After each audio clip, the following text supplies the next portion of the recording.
er det, som snører vores samfund sammen, så det giver mening, og alle er glade og tilfredse. Igennem love ved almene borgere, hvad der er forkert og rigtigt at gøre.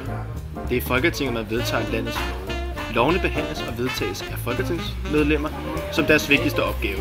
Lovene kan omhandle mange forskellige ting og sager, som f.eks. afgifter på øl. Første fase i vedtagelse af loven er idéudvikling. Det kan f.eks. være en lov om, at øl skal koste mindre. I denne fase sker idéerne og initiativfasen. For eksempel snakker man om, hvordan man vil gøre det, og hvilke elementer man vil have med i lovgivningen. Forhandlingerne er allerede i gang, og organisationer fra forskellige steder kan påvirke forhandlingen undervejs.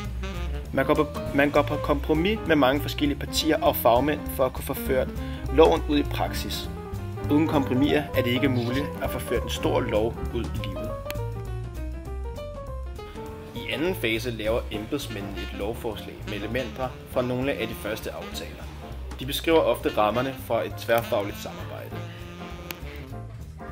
I tredje fase sker behandling af loven, i den forstand, at der stemmes om, hvorvidt loven skal være gyldig. Hvis der er et flertal for loven, går den videre i systemet. Hvis der så på den anden side ikke er et flertal, så forkastes loven, og den bliver dermed annulleret. Hvis vi antager, at loven gik videre på første behandling, så skal loven igen en udvalgsbehandling. Under udvalgsbehandlingen stiller medlemmerne spørgsmål til ministeren til skriftlig besvarelse, eller kalder ministeren i samråd i udvalget. Udvalget kan også beslutte at arrangere høringer, hvor udvalget indkalder et panel af eksperter til at svare på udvalgsmedlemmernes spørgsmål.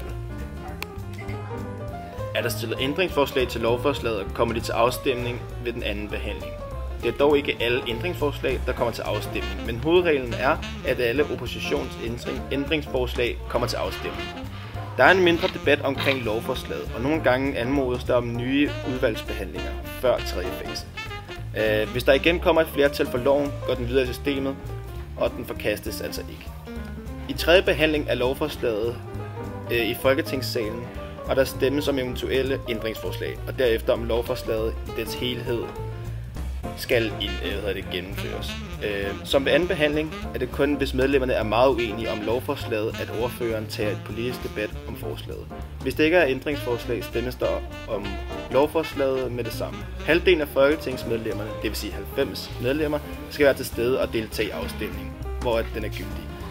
Lovforslaget bliver vedtaget ved almindeligt flertal og bliver derefter sat i lovtidende.